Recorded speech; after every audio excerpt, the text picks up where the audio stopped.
se viene escuchando y leyendo hace tiempo sobre la reducción de esta jornada, de la jornada laboral, y según un estudio, especialistas argentinos en recursos humanos creen que la tendencia a futuro apunta justamente a una posible reducción. Para eso estamos en comunicación con Horacio Llobet. Él es autor, experto en mercado del trabajo, CEO de Nahuayam. En alguna oportunidad hablamos porque además es creador de un videojuego que reemplaza el típico psicotécnico de selección de personal, y además es especialista en búsqueda de talentos, revolución tecnológicas en la empresa y liderazgo y desarrollo pyme. ¿Qué tal, Horacio? Donato y Cris, te saludamos. ¿Cómo va? ¿Qué tal, Donato? Hola, Cristian. Muy buenas tardes. Un placer, gracias. Bueno, después vamos a hablar más allá de esta cuestión del videojuego, porque lo hemos hablado en una oportunidad en otro programa aquí en Colonia, y yo siempre lo cito porque es muy interesante. De hecho, la semana pasada estábamos hablando de lo que tiene que ver con los recursos humanos y justamente citábamos al videojuego que reemplaza al típico psicotécnico. Pero en términos de la reducción de la jornada laboral, hoy escuchaba en algún medio que se especula con que eventualmente frente a una reducción de la jornada habría una reducción del salario. ¿Qué posibilidades hay en la Argentina de que esto ocurra?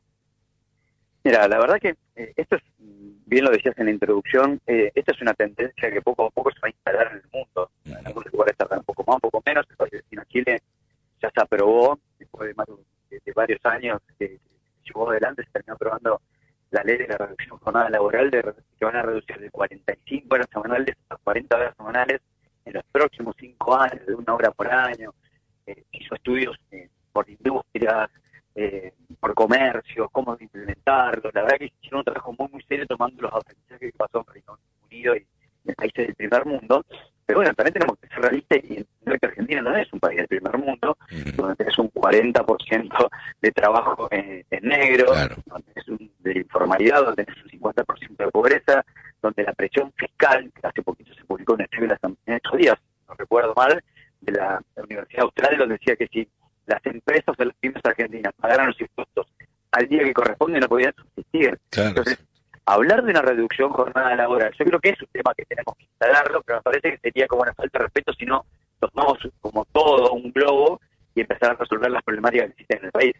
Claro, el tema es totalmente, coincido totalmente con vos, Horacio. Para llegar a hablar de estos temas, tendríamos que otros temas hablar, digo, a nivel legislación laboral y cómo el país atrasa en términos de legislación laboral, darnos cuenta que, por ejemplo, con lo que tuvo que ver con el home office, como bien decías, en el momento que nos tocó atravesar la cuarentena y la pandemia, no terminamos de actualizarnos, a nivel laboral me refiero, no a nivel tecnológico, que bueno, lo hizo el que pudo y en la medida en la como pudo, pero a nivel de legislación laboral, entender que corren otros tiempos, desde los sindicatos más tradicionales es como que enseguida saltan, diría mi vieja, como leche hervida cuando se les toca el tema de que quizás haya que modificar la ley laboral, ¿no?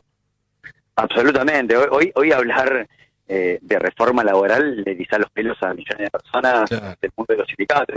La última reforma laboral fue del año 1960, cuando nació Diego Maradona. Yo no digo que hay que tirar todo y romper todo, pero me parece que por lo menos hay que modernizar ciertas partes del código laboral donde existen trabajos que en 1960 no existían. Y que estamos hablando que según el Foro Económico Mundial para el 2025, o sea, acá a la vuelta de la esquina, se van a generar 97 millones de puestos de trabajo nuevos que van a estar relacionados a la convergencia de la inteligencia artificial, que va a ser la usina de mayor empleabilidad que existe en la historia del mundo. Y todavía acá estamos hablando de cómo funciona Uber y cómo funciona Rappi para entregar pedidos. Creo que nos queda muchísimo por discutir. Ahora, es tendencia en el mundo de reducir la jornada laboral, entendiendo que Argentina es uno de los países de la región donde más se trabaja en el mundo, y sí, tenemos que ir para ese lado. Hoy estamos hablando de que el trabajo sea un medio y no un fin en sí mismo. Tenemos que empezar a hablar de bienestar, de salubridad laboral. Hay que ir para ese camino, pero bueno, creo que en Argentina tenemos otros temas mucho más serios para resolver. Claro, claro, está muy bien lo que nos decís, Horacio, porque estás a la vanguardia de un montón de cuestiones. Por eso yo decía, hablo de instituciones como algunos, no generalicemos, pero algunos sindicatos que son recalcitrantes y están en el pasado absoluto, y no entender nuevas actividades. Digo, lo mencionabas vos, lo que son las plataformas de delivery o las empresas como Uber u otras que prestan servicio, y está claro que en muchos casos el derecho del trabajador puede estar vulnerado, pero bueno, la cuestión no es resistir a eso, sino empezar a buscar soluciones, ¿no? Hoy el mundo te demuestra que tenemos una diversidad cultural, social, Y en el mundo del trabajo empezó a pasar eso. Hay gente que prefiere trabajar de manera independiente, las horas que quiere, cuando quiere, cómo quiere, y no para un solo trabajador, con una ley. De hecho, pasó que hace poquitito muchos motoqueros en La Plata se plantearon y dicen, no queremos sindicatos, nosotros queremos ir trabajando así, yo estoy feliz, ¿y por qué me querés poner un horario? ¿Me querés poner esto? Yo no quiero esto. Entonces, tenemos que entender que la diversidad laboral hoy existe. Entonces, no podemos mirar con la misma lupa a todo el mundo por igual, no podemos utilizar la ley del pasado para legislar los trabajos del futuro. Lo que me parece que tenemos que sentarnos todos, el Estado, la sociedad, las empresas y los trabajadores, a decidir hacia dónde quiere ir un país como Argentina, que tiene todo, absolutamente todo, para exportar talento, para exportar grano, para exportar carne. Digo, la verdad que es increíble pensar cómo Argentina está distribuida cuando tenemos todo para ganar y mucho más el talento que se exporta a nivel internacional, que hoy está sucediendo mucho a través de las empresas de tecnología. Sí, claro, claro. Y en ese caso, digo, eventualmente, pudiendo llegar a eso, ¿cómo se habla cuando hablamos de reducción de la jornada laboral? Digo, ¿cómo se enfrenta a un término que es la productividad, que tiene que ver con el continuar produciendo, y cómo se puede lograr una amalgama en lo que tenga que ver con no perder salario y que para la empresa genere la misma productividad? ¿Cómo se podría lograr eso? No, mira, es importante entender que en todos los países que se aplicó o se implementó la reducción de la jornada laboral, reducimos horas, pero no se modifica el salario. O sea, la gente sigue cobrando exactamente lo mismo.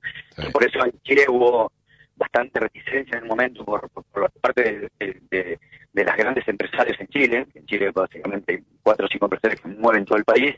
Se plantaron bastante fuerte por diciendo esto, bueno, van a ser menos productivos, etcétera. Pero cuando vos analizás, por ejemplo, país vecino, Chile, en los últimos 50 años, la productividad en Chile, que tanto se habla, creció 7,8%. Y cuando ves el crecimiento del Producto Interno Bruto en los últimos 50 años fue más del 300%. Entonces, lo que nos indica es, si seguimos haciendo más lo mismo, no vamos a avanzar. Entonces, hoy la gente, estando más tranquila, hablando de bienestar, y vuelvo a Chile que acaba de aprobar la ley, el último estudio muestra que más del 50% de las personas en Chile padecen de salud mental post pandemia. O sea, 50%, o sea, la mitad de la gente tiene problemas mentales. Estamos hablando de joda, digo, es grave lo que estamos hablando, de decir, ¿cómo no puedes pretender a alguien que sea productivo? Cuando trabaja 9 horas, cuando viaja 1 hora y media de ida, 1 hora y media de vuelta, cada 12 horas afuera de su casa, llegue y ponga la mejor cara de padre o madre, y es imposible mantener esa rutina. Entonces, el mundo lo que está haciendo es cómo podemos trabajar menos horas, siendo más productivos, siendo más felices, buscarme lo mismo, lo cual te va a permitir poder, al tener más tiempo ocioso, ir al cine, viajar, recorrer, por lo cual hay un movimiento que produce una economía circulante que hace que funcionen las cosas. Pero eso se logra por un compromiso genuino de todas las partes, de los mismos trabajadores de las empresas, porque si la empresa, yo soy empresario, bajo las horas, pago lo mismo, la productividad empeora y seguramente esto no va a ser bueno para todos. Tenemos que entre todos comprometernos a que funcione. ¿Quién nos puede querer hoy pensar hacia el futuro, hacia adelante, de trabajar un poco menos, siendo más productivos, siendo más felices, teniendo más tiempo para compartir con nuestra familia? Sería ilógico que no pensemos con esa mirada después de la pandemia, ¿no? Pero tenemos que pensar una mirada mucho más humana, pero también entendiendo que cómo funciona el ciclo de la vida, ¿no? Totalmente. Horacio, y desde ya te agradezco. Contanos qué es Nawayam, ya lo hemos hablado, pero me encanta volver sobre el tema, este videojuego que indicado para evaluar un perfil profesional. Bueno, nada, Nawayam, la verdad que estamos muy contentos. Hace 3 años que nosotros lanzamos producto al mercado, Argentina, Chile y España, que fueron los 3 mercados donde ya nos sentíamos más cómodos. Básicamente en Nawayam decidimos evaluar el perfil de conductas y comportamientos de una persona a través de un videojuego, ¿no? Lo que antiguamente se hacía con psicotécnico y diferentes. Dijimos, centrémonos en lo lúdico. ¿Por qué? Porque lo lúdico hace que las personas se muestren de manera mucho más genuina. No están presentes, me están mostrando mancha, voy a decir esto, o voy a responder esto porque pienso que esto. En el juego, que tiene que ver incluso con calentamiento global, las personas se embarcan en esta aventura, hasta arriba una embarcación, a medida que van subiendo el nivel de mar de los océanos, es calentamiento global que termina el mundo. O sea, no hay mucho tiempo de pensar. Entonces, todo el tiempo son decisiones muy rápidas para ver la tendencia del comportamiento y las conductas de la persona. Una vez que pasa hasta 15 minutos de aventura, el sistema, a través de los algoritmos de inteligencia artificial, logran detectar la tendencia natural de las conductas y comportamientos de esa persona para luego predecir cómo Horacio podría comportarse siendo el gerente general de Nawayam. Entonces, va a decir, Horacio es un match del 90%, Carlos hace de un 50%. O sea, cómo a través de la gamificación y la inteligencia artificial eliminamos cualquier tipo de sesgos y logramos, con tecnología vanguardista, poner el mejor talento en el lugar que mejor va a hacer match con la que está buscando la organización. Excelente. Por eso las empresas, si uno entra a la página de Nahuayam, puede ver quiénes son las empresas que confían y que trabajan. Las líderes, imaginen, las líderes de cada sector, bueno, están trabajando con Nahuayam. Horacio, te agradecemos mucho y nada, siempre es muy útil hacerlo contigo por cómo nos abrís la cabeza y nos ayudás a pensar en el país que quizás no estamos en el presente, pero por ejemplo, con este tema de la reducción de la jornada laboral podemos aspirar a ello. Un abrazo enorme como siempre y te agradecemos mucho desde aquí de Colonia. No, por favor, que tengan un hermoso terminado de jornada. Gracias. Adiós. Hablamos con Horacio Llobet.